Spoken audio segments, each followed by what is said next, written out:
Welcome to One Brothas Mind, and I am KD Smooth. Today we will question and challenge popular information and views from a B1 perspective, while we expose the real facts you need. We do this to strengthen your logical, critical, and discerning thinking skills. Because in today's world, hard choices are mandatory and they come with consequences. So you need all the information. And at One Brothas Mind, we do this from a B1 Yeshua the Christ follower's perspective. Now, if you're not ready, you better get ready with KD Smooth at One Brothas Mind. Welcome, ladies and gentlemen. Welcome. KD Smooth coming back at you. Shalom, family.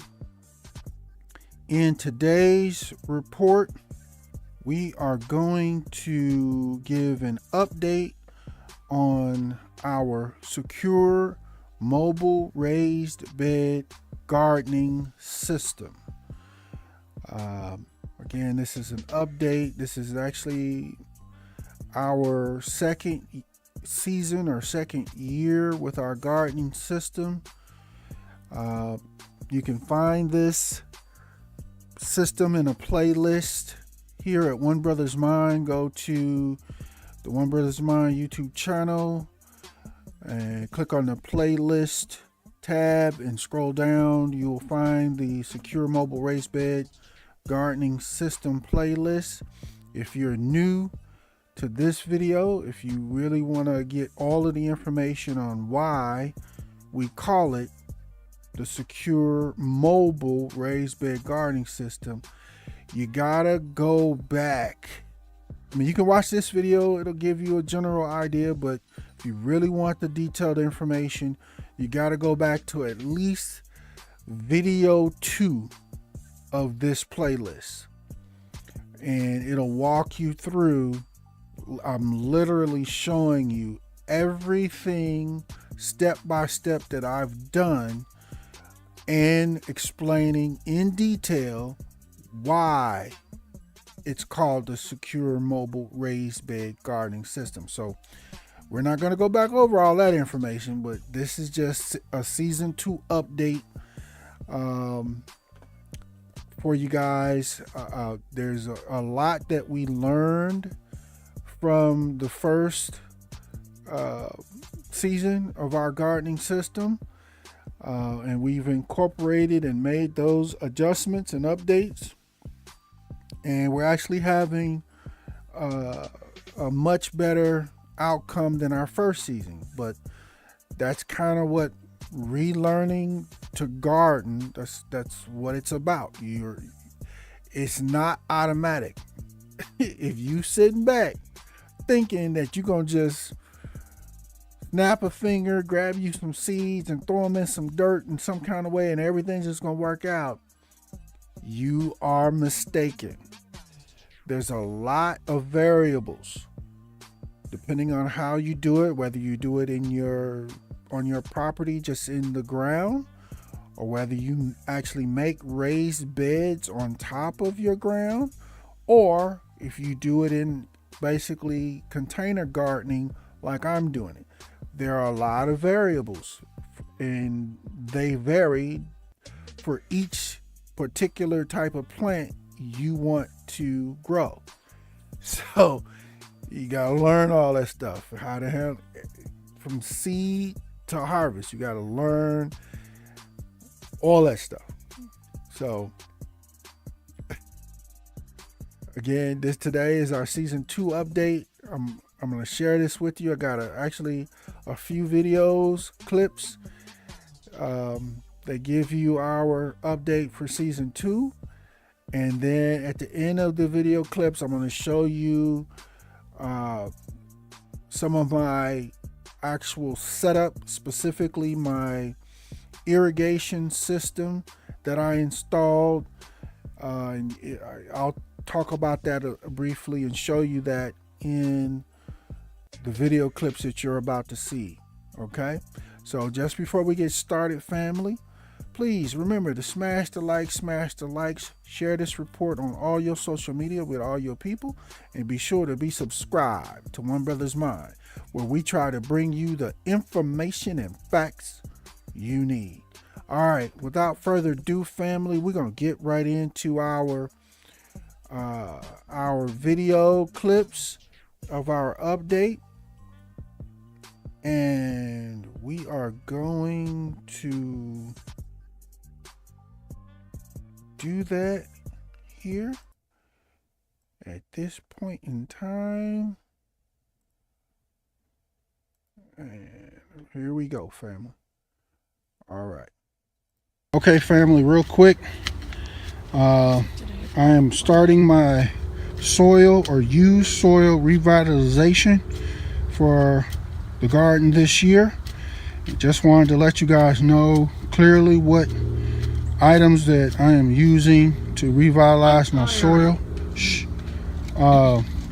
As you can see, I got bone meal, blood meal, cow manure, which I'm using the black cow. Then we got the garden lime, and then we got peat moss. Those are the items that we're using to revitalize the soil we used last year. Got to add the nutrients back to the soil so that it's ready to sustain and grow new vegetables. Okay, basically with the bone meal and blood meal and garden lime, what we're going to do, we're going to put a layer of each of those on top of our soil, our old soil or used soil, and then we're going to put about a third more peat moss on top of that, as well as our cow manure on top. And it's going to vary depending on what bin you're using. I'm using my previous, I got my shot on my previous bins that to mix my soil. As you can see, the average person would have a wheelbarrow, so it would not be this much. But basically, I'm going to cover this whole area of soil with the bone meal, the blood meal, and the garden lime with a layer, a thin layer, and then I'm going to add peat moss and cow manure to it, quite a bit of that, and then we're going to mix all that up. Okay, and then once we get done mixing that all up, then we can put it back in our buckets and other containers, and it's ready to start growing. All right, I'm going to show a picture of the layer, probably of the garden lime, because it's white and you can see it, and to give you an idea, and then we'll go forward. Keep going. Okay, here, family, real quick. I didn't, I forgot to take that picture of the layer or layers that I put on of each different thing. So we're going to literally skip past that. But each of those different bags, in that cart or this cart that you see, I had first emptied several buckets from last year's soil into this cart, and then each of those ingredients that you just saw, one by one, I put a whole layer of each ingredient on top of that previous year's soil, and then I mixed it all with my shovel, is what happened. My apologies for not showing the garden line. The other ones you wouldn't have been able to see really well because they're dark, just like the soil is. But we're going to move on from there. So at this point, I have added the layers and mixed it up myself with my shovel. Mixed it very good. You add the layers. You got to literally shovel it inside this cart and turn it and turn it and turn it. You just mix it until it's all mixed up pretty well and chopped up good. And then I'm having my helper here. My helper is helping me fill.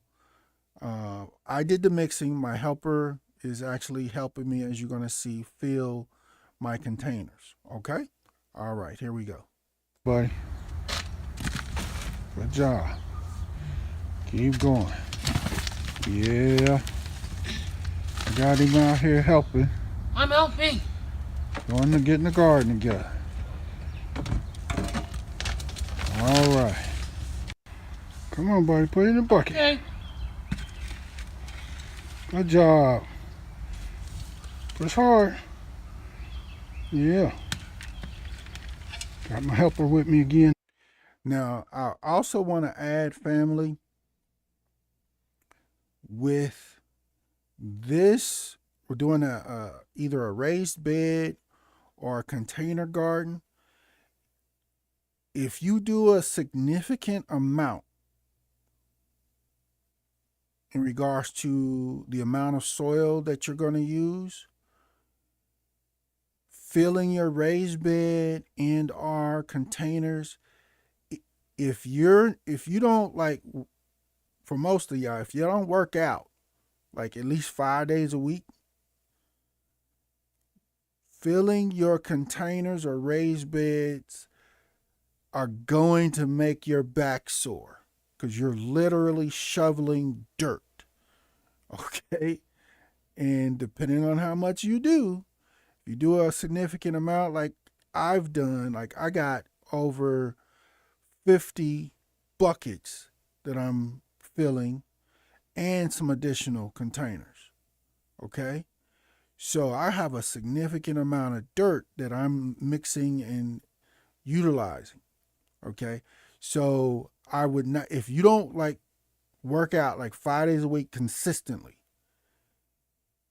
and many of y'all don't, just like me, doing this project, this is the most labor intensive part of gardening, is especially if you're dealing with container gardening or raised bed gardening, because you're adding and mixing your soil and you have to move it. So this is the main labor intensive part. I would not recommend you do this on just any day of the week. I personally, if you work in every day, I would recommend you don't start mixing or filling containers of dirt, if you're going to do a significant amount, until Friday after you get off work or Saturday morning, as far as starting.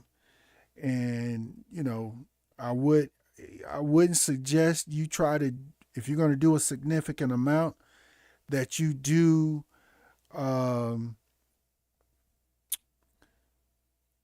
try to do it all in one day. If you're doing break it up. Do half one day like I did and the other half the second day. That would be my recommendation. But definitely on the weekend, when you got time, plenty of time, you got nothing else you got to do, because for most people, your back is going to be sore when you're all done. And having any help, if you got kids or other friends that want to help you put it together, say yes. For this part, definitely say yes. Okay? Because a lot of people and friends, they'll actually help you do this part because they want to learn. I've had friends offer that I am gonna hook up with on the next season when I have to revitalize my soil again. So any help you can get it for this part, because trust me, unless you're used to working out about 5 days a week consistently, this part is going to make your back sore. Okay? All right, let's continue. Today, come on, buddy, one more. All right. Good job. Thank you. Okay, here I'm trying to show you guys, an image of my irrigation system. You can see the little orange nozzles that I installed and how I chose to install them on my buckets. Basically, as you see, there's at least one nozzle sprayer spraying in each bucket. I actually eventually, you can't really see it here, but I basically, like, where the line in between where the black line touches the edge of the bucket, I basically used duct tape strips and just taped it to the edge of the bucket. Okay? And I went with that. Now, the nozzles, wherever I duct tape the black line to the edge of the bucket, then the nozzles, most of the nozzles were pointing straight down. And I had to adjust or turn the nozzles so that they were pointing toward the middle of the soil in each bucket where I had planted my seeds. So when they sprayed the water actually was sprayed right on the center of the soil where the seed was planted. Okay? So I hope that you guys are able to follow that.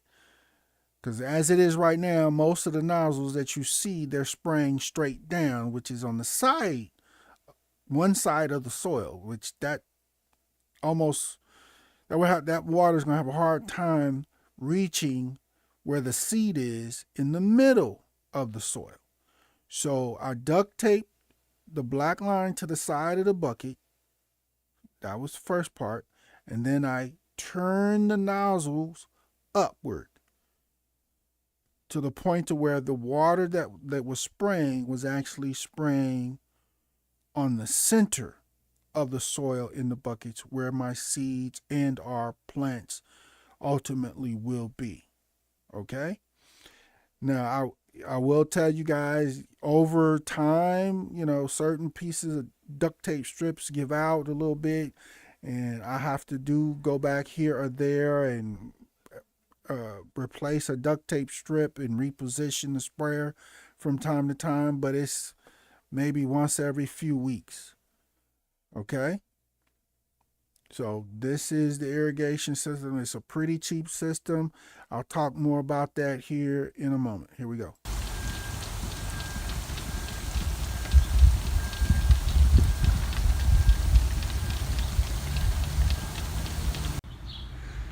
All right, family. Back again at you with a brief update with our One Brothas Mind Secure Mobile Raised Bed Gardening and Update Season 2. We did a little expansion on our system this year. There's quite a bit that we have learned. And we're going to, I'm going to go over those things, some adjustments we made. If you can see clearly enough, I added a irrigation watering system that seems to have made some significant improvements. This is just an update. We're doing some additional items this year. These are our potatoes that you're looking at.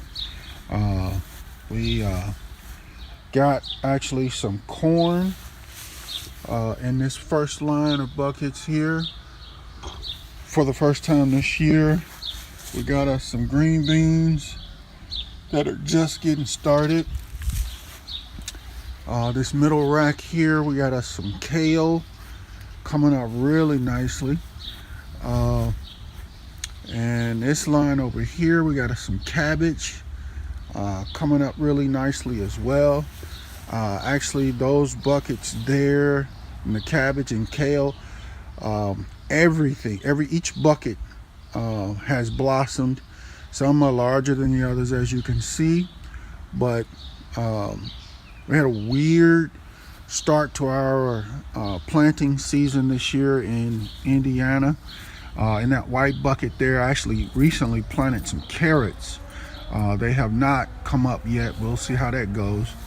And then over here, my other struggle project to the far left, that's supposed to be my broccoli bucket. There's something that has come up in those, in every one of them, but they're just like growing seemingly really slow. I got to figure that out. Then of course we have our stacky unit over here, even further to the left, where I'm doing all my giant onions, and they've come up and given a pretty good start, most of them. The weird season that we've had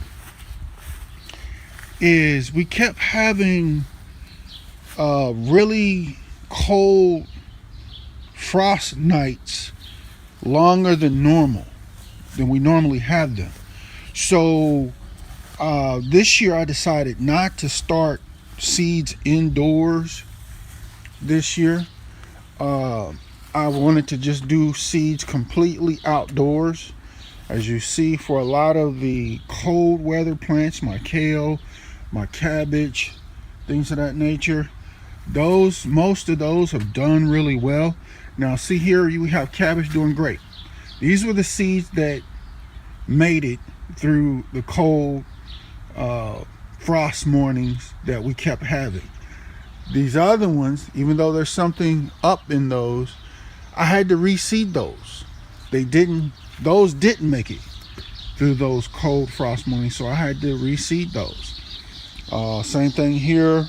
You can tell the ones that are larger on my kale, those made it through the cold frost mornings, and then the kale that's smaller, I had to reseed. After those frost mornings finally stopped. And again, my broccoli, I know you can't see it, but there's something, the seeds have sprouted in each one of these, and they actually seem to be growing really slow. But we're going to keep pushing on those as best we can, and just going to take a quick look at our onions, our giant onions. We got, I'd say about half of our giant onions that have sprouted and are starting off really good. So overall, and again, we started with our potatoes. I do have, actually, in those two tall barrels, the one is supposed to be my tomato plant barrel, and the other is supposed to be my pepper plant barrel, but those have been struggling getting started. I actually got to reseed a couple of those, but initially, like I said, it seemed to be more trouble with all of our additional frost mornings that we kept having here in zone 6. And some of the things sprouted and came on up well, others did not. So that's a quick brief update to our secure mobile raised bed gardening system. And yes, this entire garden, as you can see, is on wheels. I can roll every one of these carts, I can roll into my garage and close my garage and secure my entire garden. That's the whole point. So when things get really bad for a lot more people, people will be looking for options. And whenever I get the evidence or just even the feeling that I need to start to secure my garden, every one of these carts and what have you, as is, will roll into my garage and I will be able to secure it. Okay. Unlike most with just raised beds on their land, in their yard, on their patio. If it's not mobile, some people are going to wake up. Many are already. This is already happening in some areas, but many people are going to wake up to find somebody has already harvested a lot of their garden items. So y'all better figure out what y'all gonna do. And I'll just leave it there. I'll add in some additional notes and information in the future updates, but this is our second season update, the biggest addition. We added our you can see the little orange tips. We added our irrigation system. I got this a real cheap irrigation system, literally off of Amazon. I'll share that with you guys. And basically it's just tubing and some little nozzles, and you got to build it, you know, hose by hose. You get these little Y connectors that your garden hose hooks up to and runs your water. And I actually got a filter that's connected to my water outlet water filter. It's actually a garden hose water filter. It's connected to my outlet from my property, and I got a automatic timer system connected to that same outlet, so I don't have to come out every day or multiple times a day and water my garden. I have the timer set, and right now it's set to water it once every 24 hours. I will bump that up to at least every 12 hours and when it gets hotter, but all I have to do is turn it on, and once I turn it on, leave it. It waters every day at the same time, waters my entire garden for me. Something to think about, something to consider.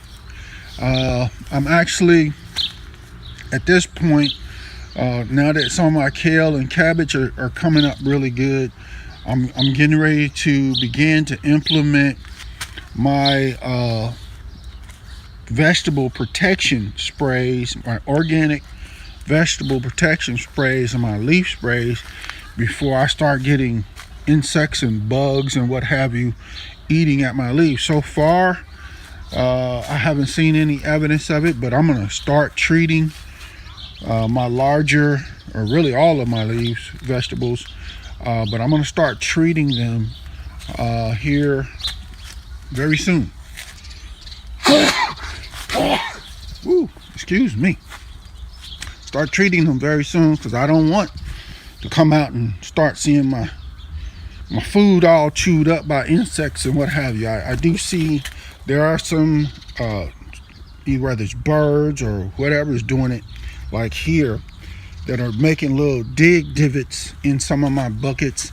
I got a solution for that that I'm going to implement at a later time. But basically, in theory, and I'll show this on a future update, I'm going to install some poles, or like sticks, on each end of my carts that are going to extend up to, I say, I don't know, 3 or 4 feet above each cart, right? They're going to be up here, if I can get it right, up high, to allow enough room for the plants to grow. And then there's going to be a stick on each end, here, and on the other far 2 ends. And then over those 4 sticks, I'm going to install some protective netting over each cart. Basically think of like you putting a blanket over the cart, but it's going to be netting so that the plants can still receive all the sunlight they need, but that netting is going to be over.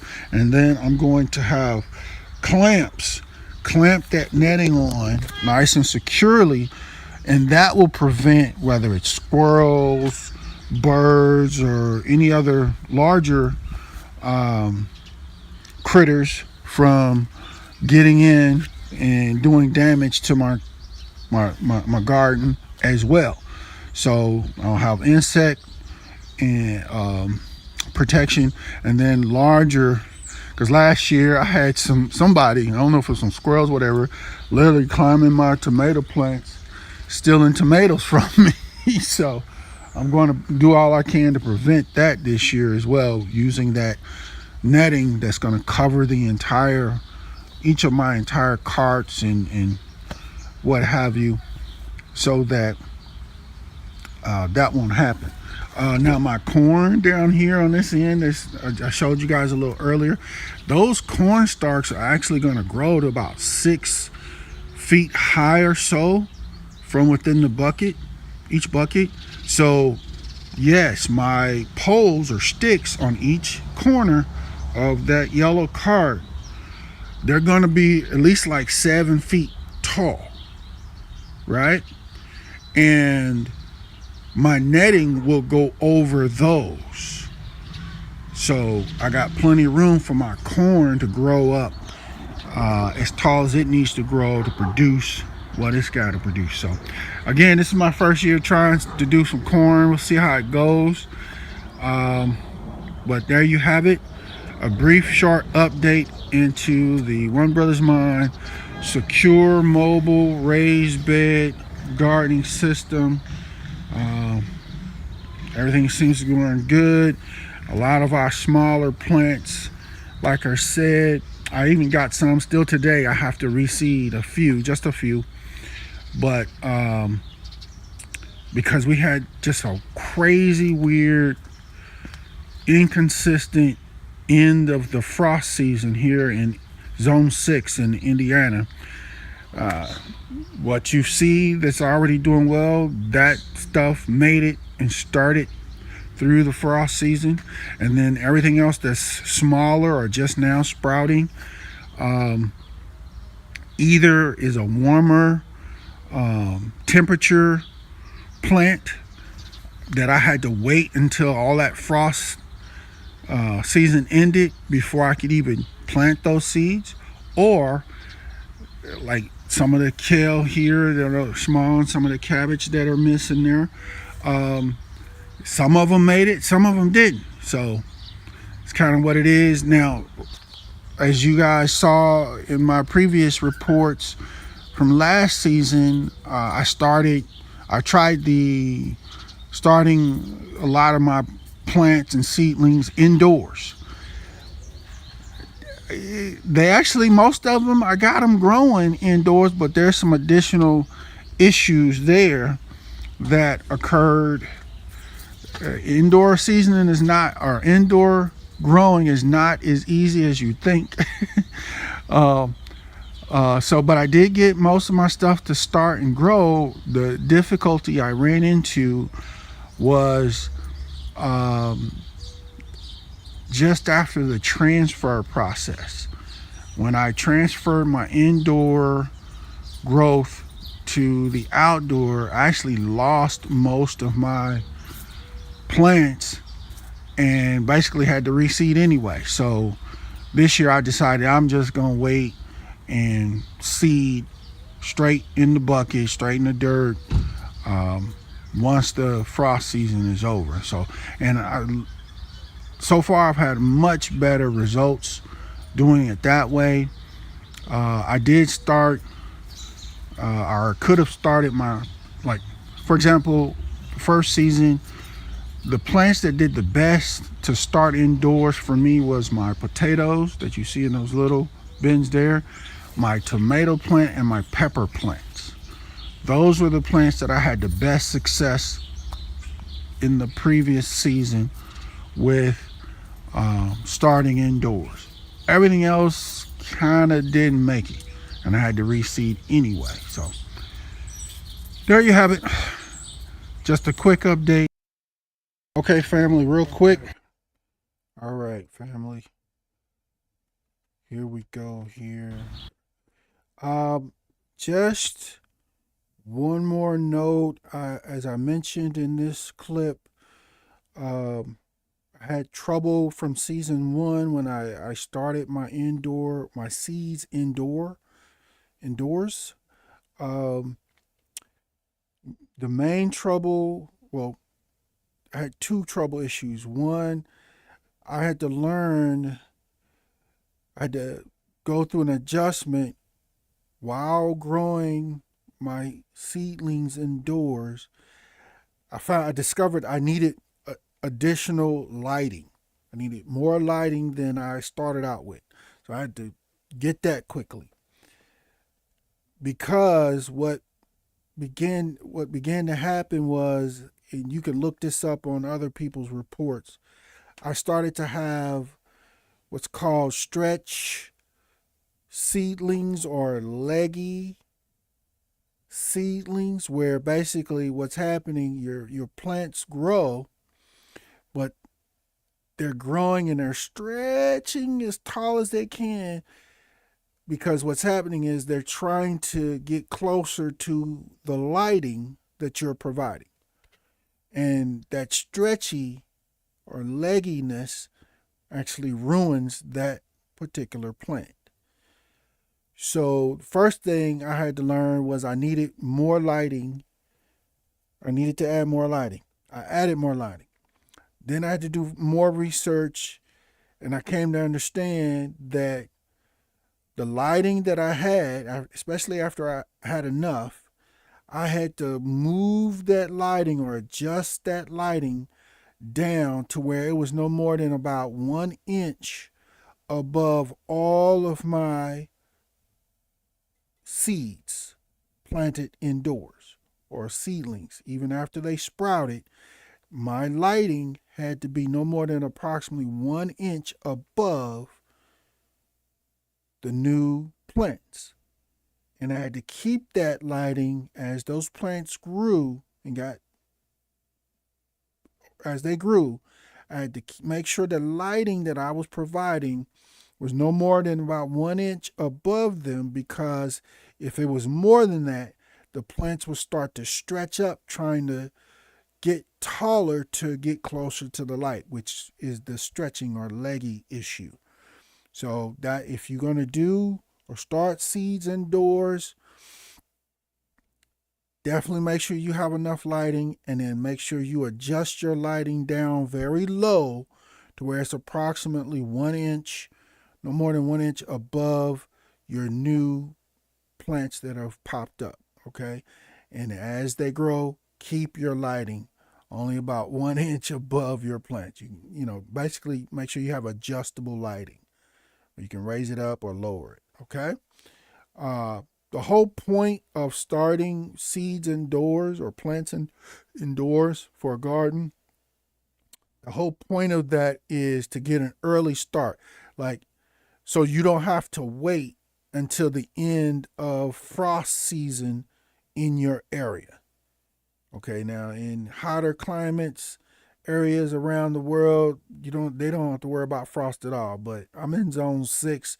We definitely have winter and then frost seasons and whatnot. We have to basically wait until that last frost is over.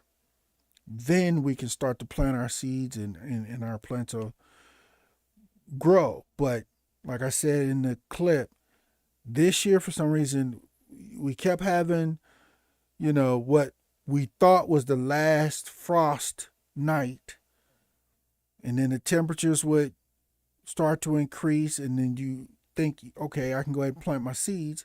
You plant your seeds, and then a week later we have another dip, a frost dip in temperature again, and having several more frost nights that would kill a lot of the seeds you just planted. So it did it about 3 or 4, 5 times until it finally, the last actual frost occurred and was over, and the temperatures raised up and stayed up high enough where there was no more frost. So that's a little bit more explanation on that issue. So let's see here. So ultimately, because of the trouble I had with the indoor plants, and like I said, basically the other trouble I had with those in the first season, when I went to transplant my indoor plants that had grown, there's a process to that. You can't just take them outside, stick them in the ground, or stick them in your container and just roll. Because those indoor plants that have grown, they are not used to outdoor conditions, specifically the wind blowing. That's one of the major ones. So another tip, if you're going to start seeds indoors and grow indoors first, You want to get you a couple of, at least one good one, if not a couple of little clip fans. The little clip-on fans, it's got a clip on it and it's a fan. And turn them on high and point that fan at your new seedlings that are growing and let it be blowing on them. Because what you're doing is you're simulating the wind blowing outdoors. And your new seedlings that will come up, feeling the wind blowing or fan blowing, the air blowing from the fan, will more better grow with the strength of experiencing the wind, if that makes sense. Because if you're growing plants inside and you got no air blowing on them, and you go try to transplant them outside where the air is blowing, they all gonna just blow over and die because they're not used to the wind blowing. So that's one indoor growth tip also. Enough light and definitely have some fan or a breeze blowing on them so they kind of get used to that. And then when it comes time to transplant your actual indoor plants to outdoors, whichever way you're using, ground or container, there's a process to that. Basically, you transplant them into, bigger, basically containers, the next stage containers, and you bring them outside and basically set them outside, outdoors in the sun for about half a day, or like initially the first few days, like 3 or 4 hours, then you take them back inside. And you do that for about the first 3 or 4 days, and then the next 3 or 4 days, you kind of start to increase the amount of time that your new plants are setting outdoors. Okay, you keep adding a couple more hours, and you do that practice over about 3 weeks. So every day you got to take those back inside. You can't just leave them outside for a few reasons. One, they're not used to the wind blowing outside. Two, growing plants indoors, you're using artificial light.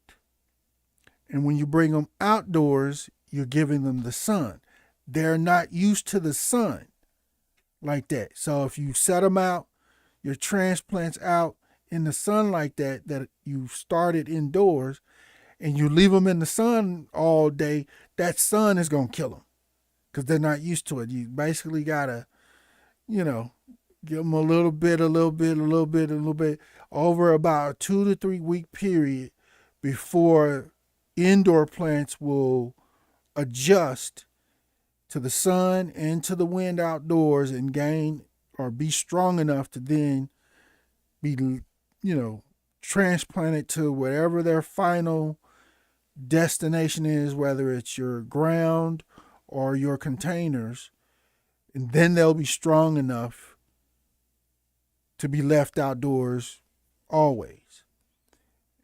If you don't go through that type of process, you're going to lose most everything. I actually went through that process, and I still had trouble I lost like half of my stuff, like I mentioned in the clip. So it is not an easy process. So what I ended up doing was just saying bug the indoor option. I like it because you can get an early start on your garden, but not being overly successful with it. I was, for the second season here, I said, bug that. I'm going to just plant my seeds direct into my containers after or at the end of the last frost. And I still had trouble with that, like I said, because it kept going back cold every few days and for a while. So, but once those frost nights stopped, the last frost, then everything began to take off. I did have to plant new seeds for the ones that didn't sprout, like I mentioned before, but that got me to where you guys see. And I'll be doing another update here really soon for season 2, showing you guys a whole lot more of my progress, because at the time that I'm doing this report, my garden is much fuller. Much more everything has grown. Everything's much bigger. I've actually started harvesting some stuff, some of my kale and some of my cabbage leaves and stuff, and green beans. So I'll be another update for season 2 will be coming soon, where I'm gonna show kind of how that's going. But I wanted to also show you guys uh, some of my setup. Okay, just in case you're wondering about that, I wanted to show you guys some of my setup here. Let's see if I can make it happen. Okay, so that to the left here is the cheap irrigation system that I purchased off of Amazon. And this is just kind of an image showing. Now, as you saw in my clip, where you see the gray lines straight, coming, it's basically like a hose.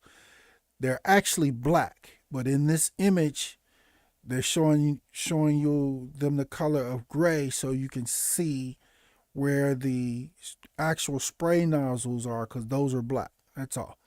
But it's all black. That's my point. And the kit that I purchased first is right here to the right in the middle of the screen. There's the list of items I have, but this kit, you get all these nozzles and connections and the tubing and all that in one kit. So that's what I purchased. Okay. Now, one quick note from my experience that I want try to help you guys avoid if you're going to go this route. Here in the red circle to the left, where you see you have a spray nozzle and then you have a T connector. They're two pieces. They're two separate pieces. That is not ideal. That's not what you want. I bought it, but that's not what you want, okay? If you're going to buy one of these kits, make sure you confirm the kit that you're buying, the spray nozzle, the orange nozzle, and the black T connector are one piece. They're a solid piece. That's what you want. The reason why you want that is because with them being two pieces, like what I initially started with, when you turn the water on, depending on the amount of water pressure, some of these two-piece orange nozzles will pop off. The water pressure will push them off. And then you're getting too much of a water stream going from that particular line. And it's not spraying like you see in the picture, if you will. And then also want a additional note, all of these little orange nozzles in this kit don't spray like this picture. Some of them do. It just kind of depends on, the pressure ratio. But most of them, they'll spray a straight line of water. Okay? So, to solve the two-piece nozzle problem that I just mentioned to you guys, I actually ordered some replacement nozzles that were T orange nozzles, same as you see here, but they were one-piece nozzles. And then for in my lines, each of the nozzles that would pop off due to the pressure, I replaced those with the one-piece nozzles.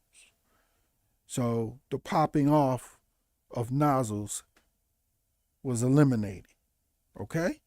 But you guys can avoid all that. Just make sure, don't buy this specific kit because the nozzles are two-piece. When you go and you're looking at irrigation kits on Amazon, if that's what you choose to do, make sure the nozzle, the orange nozzle, and the T connector above it is all one piece.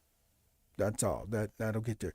This bottom setup over to the left with these little orange nozzles pointed toward the right, I didn't use that setup because those are what they call the drip irrigation nozzles, and those just drip down. They don't spray. So I didn't use those. I have them, but I didn't use those. I used the nozzles from the top. Okay. Now over to the right. Again, I wanted to show you guys basically the pieces of my irrigation system that I purchased. So I'm going to start at, I'm going to show you guys kind of step what I have connected or how it's connected. From my water spigot outdoors or outside my home, at the very top right, I have one of these hose extenders. Okay?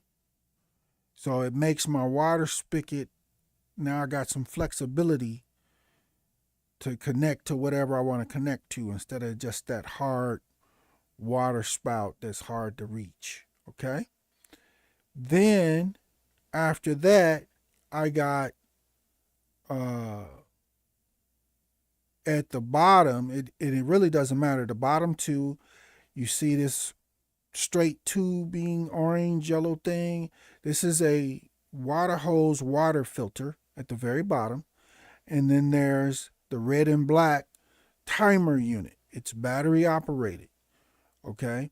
The two knobs. One knob is frequency, how often you want it to water, and the second knob is duration, how long you want the water to run when it waters. And again, it's battery operated. Okay, so at the end, if you go back up to the top on the right, I have one of these flex hoses connected to my house spigot, and then that hose is connected to my timer, goes into my timer. Okay, and then on the output of my timer is my water filter tube or water filter at the bottom. So all of my water coming out of my house or out of my outdoor water spigot is filtered for my garden. Okay, and then after the filter and timer, I have this over to the top again, but the second item down is the manifold. I have this 4 hose connector manifold. Okay, so in my system, with this 4 hose manifold that you see on your screen, the first 3 hoses or connections, I have a separate water hose connected to it each. So I have 3 water hoses connected to the first 3 connectors of this manifold. And these little black switches are just off and on switches. It opens the valve and then off, closes the valve. But I got 3 water hoses. I got a water hose here, a water hose on the first one, a water hose on the second one, and a water hose on the third one. Those water hoses connect over to the, as I showed you in the, or actually you can see it. Let me turn this back on here. You can see one here coming over this first barrel. It connects to that green Y.